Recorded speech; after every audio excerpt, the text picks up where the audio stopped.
Hoy vamos a hacer un paréntesis en cuanto al tema de la oración. Vamos a hablar de una de las cartas enviada a una iglesia en particular. Pero yo creo que la palabra de Dios, en primer lugar, fue para esos primeros oyentes, pero la palabra de Dios también es para nosotros hoy. ¿Cuántos creen eso? ¿Cuántos creen que Dios nos habla en todo tiempo? Y Dios hoy usa su palabra para hablarnos. ¿Qué vamos a hacer hoy? Al leer esta carta, quisiera que en esta mañana nos metiéramos dentro de la carta. Como si nosotros fuéramos esas primeras personas a las que se nos envió la carta. Las cartas que se escribían en el Nuevo Testamento, las que se escribieron en el primer siglo, se leían en público en la iglesia. Vamos a leer una carta como si fuera directamente para usted y para mí y para esta iglesia. Abra su Biblia en Apocalipsis capítulo 3. Apocalipsis capítulo 3. Abra ahí su Biblia. Y vamos a tener la reverencia necesaria como si estuvieran los primeros oyentes aquí de esta carta. Del versículo 14 de Apocalipsis 3, del 14 al 22. Y yo quiero leer para ustedes acerca de esta iglesia. Esta iglesia es la iglesia de la Odisea. Y quiero decirles que esta es la última carta que se escribió a una de las iglesias. Y directamente el Señor, hermanos, le habla a Juan, el escritor, que estaba en la isla de Patmos, y le habla directamente para que él lleve un mensaje al pastor de la iglesia de la Odisea. La Odisea estaba más o menos a unos 65 kilómetros al sureste de Filadelfia. Era una iglesia en Asia Menor, lo que hoy es Turquía. Ahí estaba la iglesia de la Odisea, pero no solo esa iglesia. Estaba la de Éfeso, ¿qué más? Tiatira, ¿qué más? Pérgamo, ¿qué más? ¿Qué más? Sardis, Esmirna, Filadelfia, Tiatira y también esta iglesia de la Odisea. Sí, se dice que fue fundada por Antíoco II en el año más o menos 261 al 246 antes de Cristo. Y este era un lugar bastante rico. La Odisea era una ciudad rica. ¿Rica en qué? Bueno, era una ciudad comercial, era bancaria, era una ciudad donde había intercambio de moneda, era rica, literalmente era rica la ciudad. Y no solo eso, también era un lugar donde se producía mucha lana para hacer vestidos y todo lo que tenía que ver con tejidos y todas estas cosas. Así que ellos tenían en abundancia el asunto de las telas y todo eso.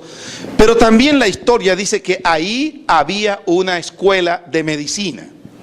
Y en la escuela de medicina que había ahí en la Odisea, ellos eran expertos en producir un ungüento o un colirio para los ojos, así que ellos también exportaban eso a las diferentes regiones. Así ellos estaban haciendo aporte científico en la escala de la medicina. Y me parece interesante esa ciudad porque tenía todo, era rica en todo el sentido de la palabra. Algo más es que la Odisea era una ciudad muy próspera en la región gracias a su comercio y estaba estratégicamente bien localizada. Ahora, me parece a mí que al leer esta carta esta mañana fue directamente a una iglesia, pero vamos a tomarla como si fuese para nosotros hoy día. Capítulo 3, versículo 14. Y escribe al ángel de la iglesia en la Odisea. He aquí el amén, el testigo fiel y verdadero, el principio de la creación de Dios, dice esto. ¿Qué dice? Yo conozco tus obras, que ni eres frío ni caliente. Ojalá fuese frío o caliente. Pero por cuanto eres tibio y no frío ni caliente, te vomitaré de mi boca. Porque tú dices, yo soy rico y me he enriquecido y de ninguna cosa tengo necesidad. Y no sabes que tú eres un desventurado, miserable, pobre, ciego y desnudo. Por tanto, yo te aconsejo que de mí compres. ¿Que compres qué? Oro refinado en fuego para que seas rico, y vestiduras blancas para vestirte, y que no se descubra la vergüenza de tu desnudez, y unge tus ojos con colirio para que veas. Yo reprendo y castigo a todos los que amo. Sé pues celoso y arrepiéntete. He aquí, yo estoy a la puerta y llamo. Si alguno oye mi voz y abre la puerta, ¿qué dice el Señor? Entraré a él y cenaré con él y él conmigo. Al que venciere, le daré que se siente conmigo en mi trono, así como yo he vencido y me he sentado con mi Padre en su trono. El que tiene oído, oiga lo que el Espíritu dice a la iglesia. Este era un pueblo rico, orgulloso y autosuficiente. Pero había algo que no tenían. Ellos no tenían agua. Ellos se vieron forzados a comprar agua de otros pueblos vecinos. Agua como la recibimos nosotros hoy día, no tenían. Una cosa es que el agua que ellos tomaban venía de unos termales, bajaban de unos termales por un acueducto que llegaba entonces, si allá salía caliente, más o menos tendrían que recorrer unos 9 o 10 kilómetros para llegar a la ciudad de la Odisea. Y mientras hacía ese recorrido por esa tubería, por esos tubos, entonces ya el agua llegaba totalmente tibia. Y quiero decirle que el agua tibia no es muy agradable. No es muy agradable, más cuando venía mezclada con diferentes tipos de minerales. Producía náusea en la gente. Yo siempre recuerdo a mi abuela. Mi abuela nunca quiso que nosotros bebiéramos tinto en ningún momento. Y entonces ella acostumbraba a tibiar agua, y lo que nos daba sin desayuno y sin nada era agua tibia. Y eso, realmente tomar agua tibia antes de desayunar es algo no muy agradable. No muy agradable. Creo que sí debe ser medicinal, pero no es muy agradable el agua tibia. No es muy agradable. Y entonces quiero que noten una cosa. La condición de la ciudad culturalmente, pero también en el sentido económico, y en todos estos sentidos, de alguna manera estaba la iglesia viviendo el reflejo de la ciudad. A mí me parece esta ciudad de la Odisea interesante. Los romanos construyeron un acueducto que transportaba el agua. Para el tiempo en que el agua llegaba a la Odisea, esta se volvía tibia, pero no podían tomar el agua de inmediato, sino que tenían que esperar que se enfriara el agua. Esa era la condición de la ciudad. Y quiero hablarle 3 cosas de esta iglesia. Pero quisiera que habláramos de la iglesia, no de la Odisea, sino que leyéramos la carta como si fuera para la iglesia de Toscana, hoy para usted y para mí. Lo primero que note es el versículo 13. 3 cosas creo que hay en esta carta. La primera cosa es la presentación del Señor aquí. ¿Cómo se presenta el Señor? En el versículo 14, versículo 14. Hay 3 títulos o 3 adjetivos con que se presenta el Señor. La segunda cosa que quiero que miremos en esta carta es el diagnóstico que hace el Señor de la iglesia.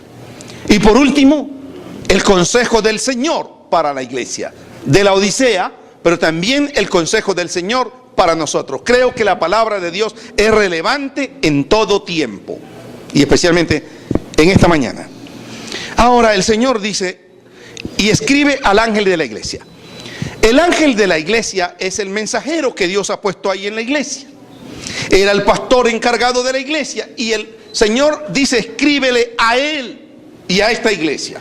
Es como si el Señor en este día estuviera diciendo: escríbele al pastor Nicolás de esta iglesia y dile lo siguiente. Miren la descripción de quien escribe. He aquí el amén.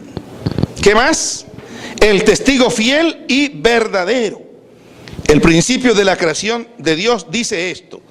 Aquí el Señor se presenta como el amén, el testigo fiel y veraz, y el soberano de la creación de Dios.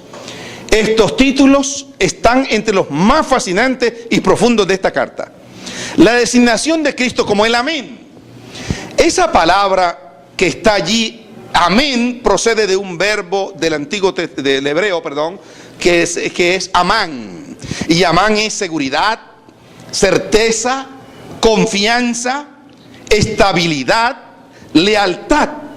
Así que el que está escribiendo está diciendo: miren, realmente ustedes deben tener la seguridad, la confianza realmente puesta no en las riquezas, sino nada en las cosas de este mundo, sino que ustedes deben tener la confianza puesta directamente en mí. Y quiero decirles que ese texto, el Señor presentándose como el amén, está diciendo: mira, yo soy realmente en quien ustedes pueden estar confiando plenamente.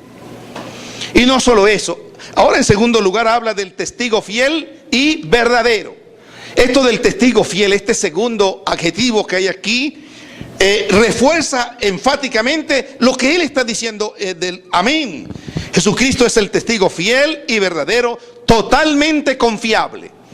Pablo, refiriéndose a Jesús, dijo que las promesas en Cristo son ¿qué? En Él son el sí y en Él también son el amén. En otras palabras, las promesas de Dios por medio de Cristo Jesús son fieles y verdaderas. ¿Cuántos creen eso? ¿Cuántos han experimentado que las promesas de Dios se cumplen para los hijos de Dios? Y para usted y para mí. Dios es fiel a su palabra. La Biblia dice: cielo y tierra pasará, dijo Jesús, pero mi palabra no pasará. Así es que el Señor es fiel a su palabra, fiel a su palabra. Todos los días el Señor dice que está con nosotros hasta el fin del mundo. Este título refuerza al primero. Y el tercer título con el que se presenta el Señor ahí es el principio de la creación. El soberano de la creación. Ahora, creo que el autor de Apocalipsis, Juan, el de Pasmo, que está en la isla de Pasmo, está tratando de que ellos puedan comprender que el Señor es soberano. Cuando dice que el Señor es el principio de la creación, no habla del Señor como un ser creado, no. En Juan capítulo 1, versículo 1 dice: en el principio era que el verbo, y el verbo era con Dios, y el verbo era Dios. En otras palabras, es Jesús la fuente de la creación también. Él hizo parte de la creación, Él estuvo en la creación, Él es Dios, Él creó también todas las cosas. Ahora en Efesios dice que todas las cosas fueron creadas por medio de Él, pero también para Él. O sea, toda la creación le pertenece. El asunto aquí no es tanto de posición. No. La creación ha sido sometida al Señor. Él es soberano en eso. Aquí creo que el asunto es que Cristo estuvo en la creación. No simplemente está diciendo el autor o está proponiendo aquí la idea de que el Señor fue creado. No, Él no está proponiendo eso. Lo que quiere decir es: quiero que tengan presente una cosa. Quien ha ordenado que se les escriba a ustedes es el que los conoce a ustedes. Y no desde ahora. Los conoce desde antes de la fundación del mundo, de la creación. El salmista en el Salmo 139 dice que aún antes que la palabra esté en nuestra boca, ya Él la sabe. ¿Y por qué la sabe? Porque Él conoce y pesa nuestros corazones. Ahora, en segundo lugar, lo primero que estamos diciendo es que el Dios que creó todas las cosas, existe un compromiso. En segundo lugar, quiero que miren en el versículo 15 cuál es el diagnóstico que el Señor hace de la iglesia. ¿Qué dice? Versículo 15. Yo conozco tus obras, que ni eres frío ni caliente. Ojalá fuese frío o caliente. Pero por cuanto eres tibio y no frío ni caliente, ¿qué dice el Señor? Te vomitaré de mi boca. El diagnóstico que hace Jesús de esta iglesia es mucho más severo que todas las demás cartas. Hay iglesias a las que se le escribió también una carta donde Jesús dice, bueno, en la de Éfeso dice, ustedes han perdido el primer amor. Otras dicen que han caído en la idolatría. A otras le señala otra serie de pecados. Por ejemplo, había una iglesia donde había una mujer, Jezabel, o más bien que tenía la actitud de esta Jezabel, ¿verdad? Prostituyendo a la iglesia de Jesús, del Señor Jesús. Había otra donde habían falsos profetas, pero el Señor sabía que la iglesia había discernido quién eran y quién no eran profetas. Pero a esta iglesia de la Odisea, creo que el Señor le está recriminando algo. Lo que le está recriminando el Señor a ellos, ¿qué es? Que ellos no son ni fríos ni calientes, sino que ellos son tibios. Que ellos son tibios. Ese es el diagnóstico. No eres frío ni caliente. Ojalá fueras lo uno o lo otro. Al estado tibio de la Odisea, Jesús responde con una condena.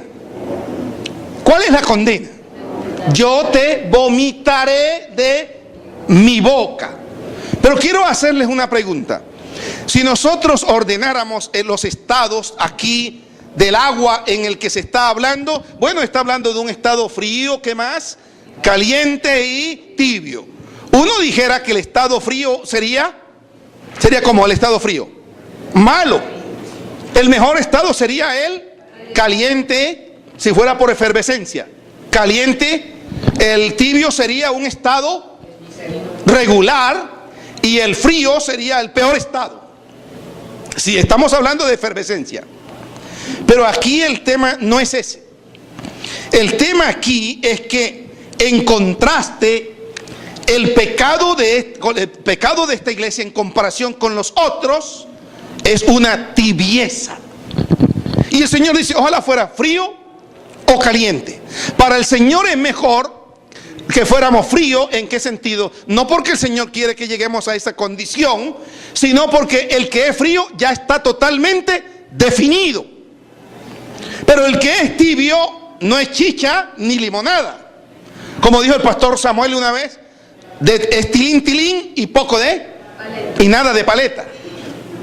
El tibio es una persona que, bueno, de alguna manera se ha amoldado a las condiciones del mundo, pero también a su estilo de vida.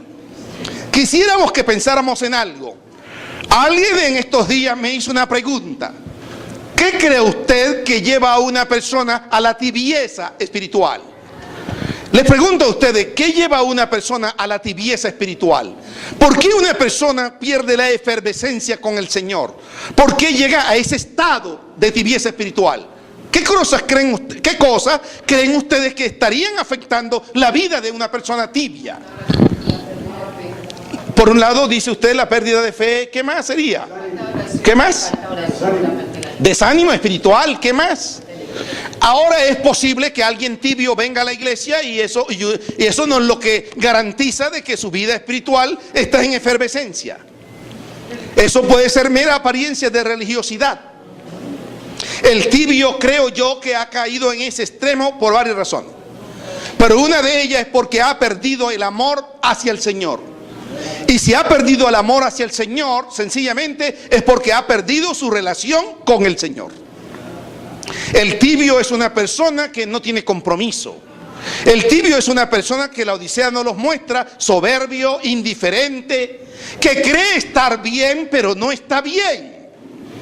que se ha adaptado al mundo, a sus condiciones, y que a lo bueno le llaman malo y le da lo mismo a lo malo decirle bueno y a lo bueno decirle malo. No hay diferencia. Ha caído en el secularismo. Por ejemplo, para algunos lo santo se volvió profano y lo profano se volvió santo. Le es igual, no hay diferencia para lo uno o para lo otro.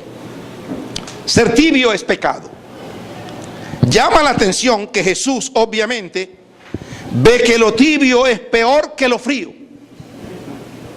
Lo tibio es peor que lo frío.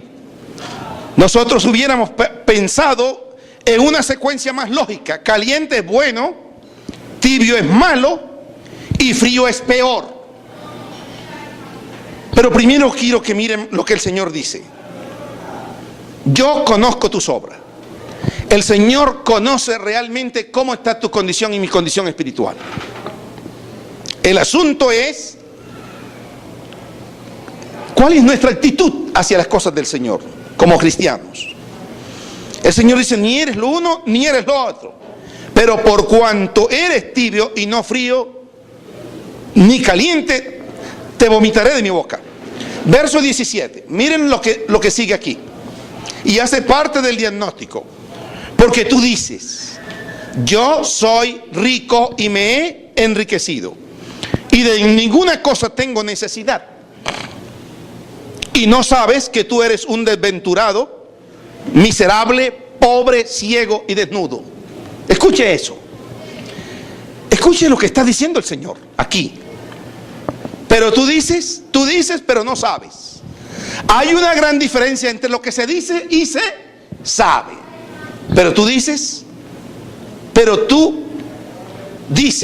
yo soy rico y me he enriquecido, miren esa actitud, y de ninguna cosa tengo necesidad. Se cree, los historiadores dicen que en el año 60 o 61 hubo un sismo aquí en la Odisea, en Asia Menor, y afectó varias ciudades, pero la más afectada fue la de la Odisea.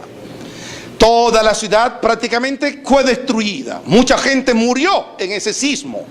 Nosotros estamos en estos días en medio de una dificultad en Mocoa. Estos fueron ríos que represaron sus aguas, pero arrasó totalmente la ciudad aquí de Mocoa.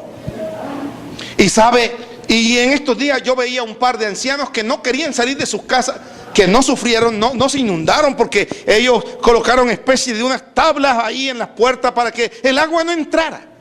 Pero cuando ellos hicieron eso y se encerraron, empezaron a decir, bueno Dios, si ya vamos hacia ti, entonces nos encomendamos a ti. Y uno ve la devastación, pero en la Odisea fue algo peor.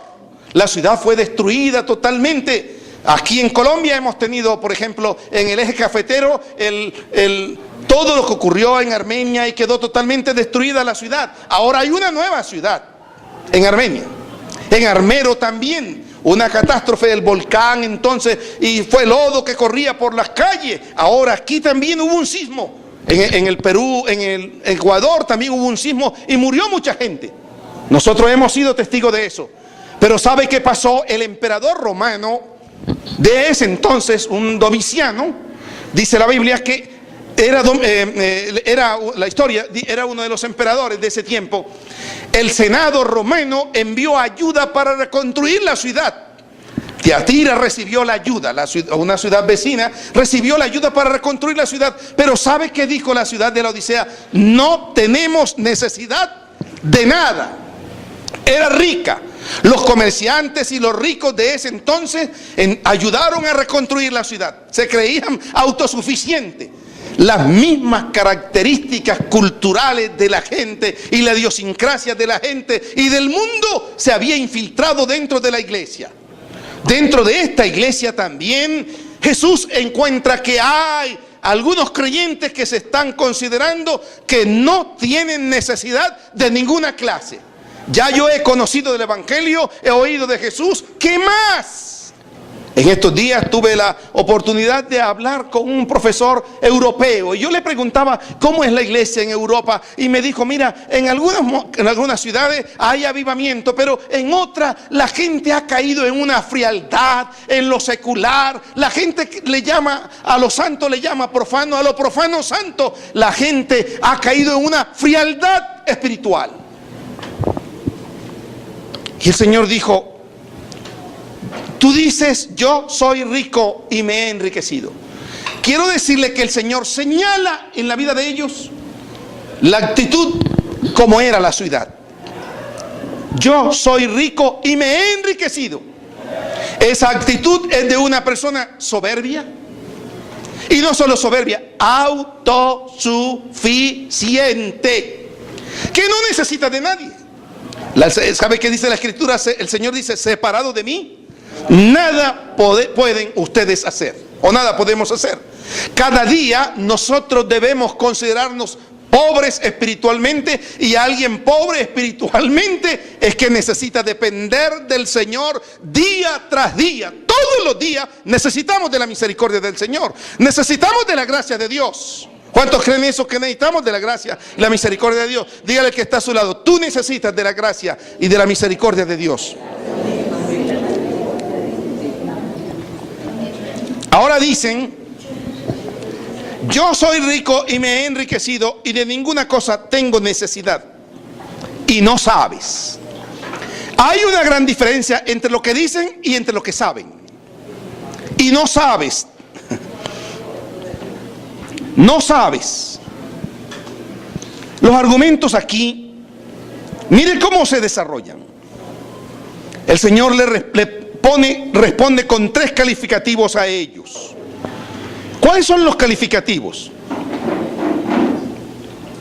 Y no sabes que tú eres, ¿qué? Un desventurado, ¿qué más? Miserable, pobre, ciego y desnudo. Ahora es un contraste en relación con la ciudad.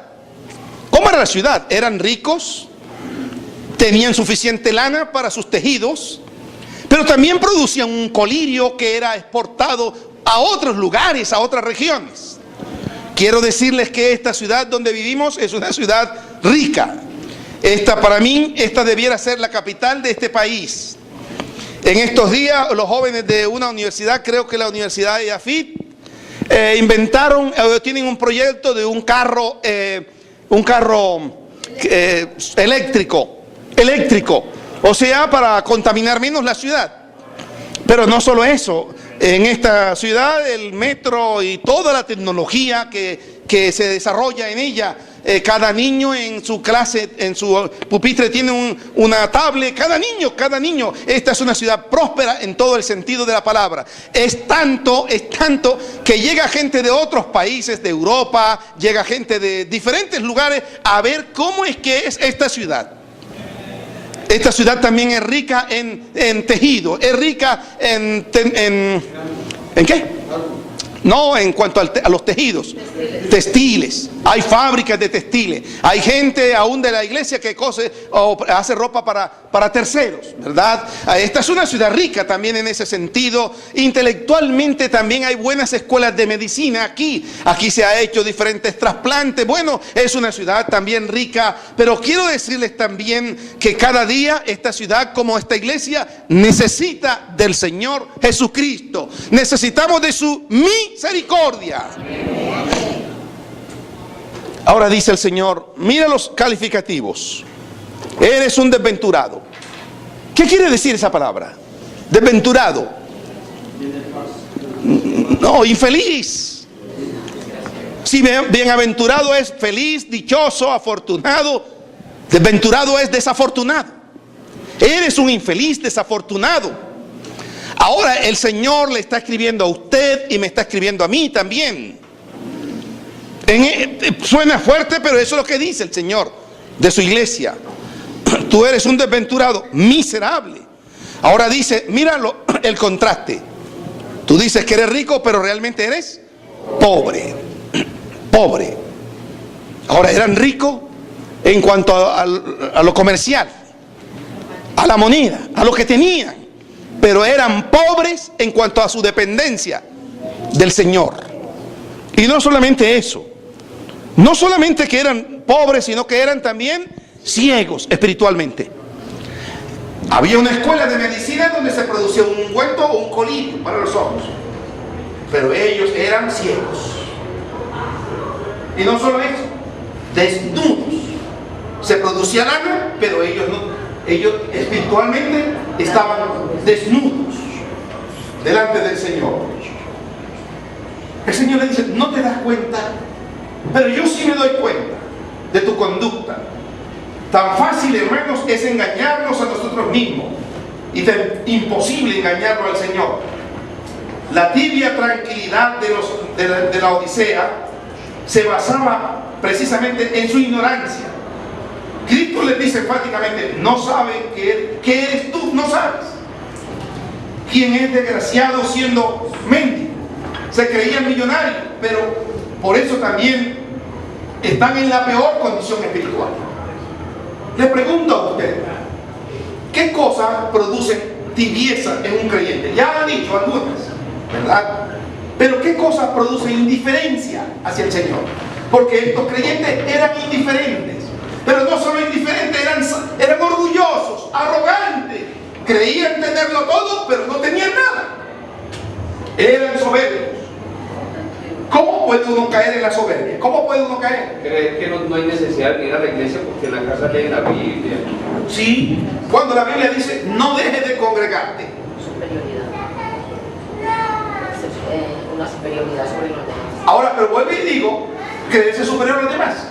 El hecho de venir a la iglesia no es garantía de que yo estoy en una efervescencia espiritual.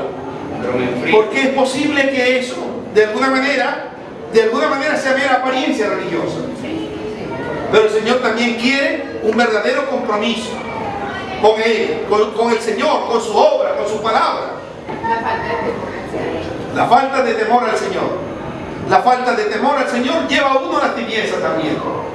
La falta de obediencia a su palabra. Oímos sermones, pero resulta que pensamos esos sermones son para los que no vinieron hoy. No, yo creo que la palabra de Dios es pertinente para nosotros hoy. En tercer lugar, ¿cuáles son las recomendaciones del Señor? Versículo 18. Recomendaciones del Señor. Miren lo que dice. Por tanto, yo te aconsejo que de mí compres oro refinado en fuego, para que seas rico, y vestiduras blancas para vestirte, y que no se descubra la vergüenza de tu desnudez, y unge tus ojos con colirio para que veas. Las recomendaciones que el Señor da a la iglesia de la Odisea corresponden muy lógicamente a la estructura triple del diagnóstico. Te aconsejo que de mí compres oro refinado por fuego, para que te hagas rico, ropa blanca para que te vistas y cubras tu vergonzosa desnudez, colirio para que lo pongas en los ojos y recobres la vista. También esto corresponde, como todo el pasaje, a los tres negocios principales que habían en la ciudad: los bancos, la industria textil y la medicina, especialmente la oftalmológica. Pero del versículo 19 en adelante, el Señor muestra su amor y su misericordia para la iglesia. Yo reprendo y disciplino a todos los que amo, dice el Señor. Por lo tanto, sé fervoroso y arrepiéntete. Ahora, el Señor está mostrando la condición de esta iglesia, pero el Señor cree que también hay una oportunidad para la iglesia. El Señor no está diciendo que se queden en ese estado tan tibio que hay, que le produce náusea, que no le agrada esa actitud. El Señor quiere que seamos creyentes comprometidos, fervorosos, que tengamos un corazón íntegro y que lo amemos a Él siempre. Ahora, hermanos, aquí hay algo interesante. Verso 19. Yo reprendo y castigo a los que amo. ¿Alguien me puede ayudar leyendo Proverbios 3:12? Miren lo que dice acerca de la disciplina también.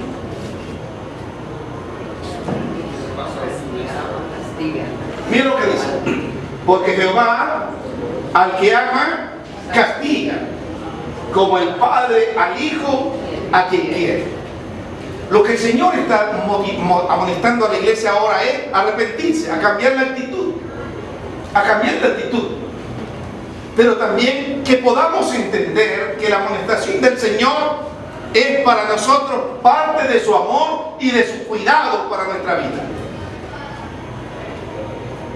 ¿A qué extremo había llegado la iglesia? Miren el versículo 20. Generalmente ese versículo se le predica a gente que no conoce del Señor. Pero ese versículo no es para gente que no conoce del Señor. El versículo 20 es para gente que conoce del Señor. ¿A quién le está escribiendo el Señor? A una iglesia. Pero Él dice, he aquí, yo estoy a la puerta y llamo. Si alguno oye mi voz y abre la puerta, entraré a él. Era tanta la ceguera espiritual, era tanta el orgullo espiritual, era tanta la autosuficiencia humana, que se habían olvidado totalmente del Señor. Y el Señor tiene que decirle, yo estoy aquí. Oiga, por favor, escúchenme. Yo estoy aquí, dice el Señor. Ahora nosotros, por asuntos del aire, cerramos la puerta. Pero es como si el Señor estuviera allá afuera tocando a la puerta. Déjenme entrar, déjenme entrar, déjenme entrar, por favor, a sus vidas, a sus decisiones, a su estilo de vida. El Señor es como queriendo decir, dejen de ser tibios o fríos. El Señor no quiere tibios ni fríos directamente. Lo que el Señor quiere, gente que lo ame, comprometida, que tenga opción, que tenga radicalmente decisiones en su vida. Decisiones en su vida. No puedo ser lo uno o lo otro. No, o soy o no soy. Pero eso es lo que quiere el Señor. Ahora, hermanos, el Señor dice, yo estoy en la puerta y llamo. Si alguno oye mi voz y abre la puerta, entraré a él y cenaré con él. La cena es un asunto de intimidad, de relación. En el mundo judío, cuando alguien llegaba, era digno de que se sentara uno a la mesa con el forastero y pudiera sentarse y comer juntos. Yo creo que lo que el Señor está diciéndonos ahí, a cada uno de nosotros este día es, tú debes tener comunión conmigo. Y si tú tienes comunión conmigo, yo también la tendré contigo. ¿Verdad? Eso es lo que el Señor quiere decir. Quisiera que pensara usted y yo en eso. Necesitamos a Cristo en nuestra vida, en nuestro corazón. Y por último dice, al que venciere le daré que se siente conmigo en mi trono, así como yo he vencido. Creo que aquí hay esperanza para cada uno de nosotros. Desde el verso 19 en adelante, la implacable severidad de este mensaje se cambia repentinamente a la ternura del Señor. Sé fervoroso. Arrepiéntete. Mira, estoy en la puerta. Si alguno oye mi voz, yo estoy ahí. La primera frase de este versículo 20 está en Cantares 5:2. El amante con la cabeza llena de rocío toca la noche. Toca por la noche la puerta de su amada y le dice, paloma mía, perfecta mía. El contraste no podría ser el más dramático. El principio de toda la creación, el soberano Dios, el Señor quiere entrar a su vida. Él es conocedor de la realidad de nuestra vida, poseedor de toda legitimidad. Él está ahí tocando la puerta de su vida, de su corazón, ¿verdad? El autor de aquí de Apocalipsis está haciendo una alusión de Cantares 5:2. El amado, Él quiere estar con nosotros. Él es el amado de la iglesia. Él ama a la iglesia y quiere estar con la iglesia para siempre. Con su vida, con mi vida. Creo que a Dios le gusta la gente que se define. La carta de la Odisea nos plantea dos preguntas en este día. Y quiero que pensemos en ellas. ¿Por qué es peor ser tibio que frío? ¿Qué piensan de eso? ¿Por qué es ser peor tibio que frío. Hermano John, ¿por qué es peor? Romanos 8:8 dice, cuando los que viven según la carne no pueden agradar a Dios. Muy bien. Entonces limpieza lleva un pero hay que verlo en aspectos desde los sentidos, hay que verlo desde los sentidos con Dios. Claro que sí. Número uno, Dios está en el nivel de pecado, condenación y muerte. Número dos, nivel de justicia de Dios en Jesús para la salvación, pero si no vive ese, pero después está en la carne, sería un nivel de tendencia a una condenación. Y número tres, nivel de unión y vida Con el Señor. con el Señor, que es una vida de plenitud, de relación, Muy bien. donde nuestra vida se define. Gracias, hermano. Y la idea aquí es que el ser tibio es pecado. No es agradable al Señor. Y uno le pregunta, hermano, pero ¿cómo es su compromiso con el Señor? Ahora, quiero decirles algo, el compromiso con el Señor va más de un ir y venir. El compromiso con el Señor es vivir para Él, en santidad, en obediencia. Quiero que cada día aprendemos del Señor, podamos encarnarlo, podamos vivirlo, podamos agradarle, podamos dar testimonio del Señor cada día de nuestra vida. Ahora, ¿por qué ser tibio es peor que frío? ¿Por qué? ¿Por qué? Porque nos lleva a la desobediencia, nos lleva a, ¿sabe a qué nos lleva? A aparentar de estar bien cuando estamos mal. ¿Ah? Sí. Ahora, la segunda pregunta que yo tengo es la siguiente. La segunda pregunta es la siguiente. ¿En qué consistía la tibieza de esta iglesia? Me parece que la iglesia de la Odisea se había permeado con el mundo. Ahora, en ese tiempo había un culto al emperador. Y parece ser que la iglesia veía eso como algo normal. Habían estatuas del emperador en los negocios, en la ciudad, por diferentes lugares. Había un culto al emperador, es tanto que el emperador, la cama de él, ¿sabe cómo la llamaba? El sofá de Dios. Y a la esposa de él, el emperador romano, dijo que era la diosa del cielo, la madre de Dios y diosa del cielo. Y los creyentes comulgaban con todo eso, les parecía normal, les parecía igual.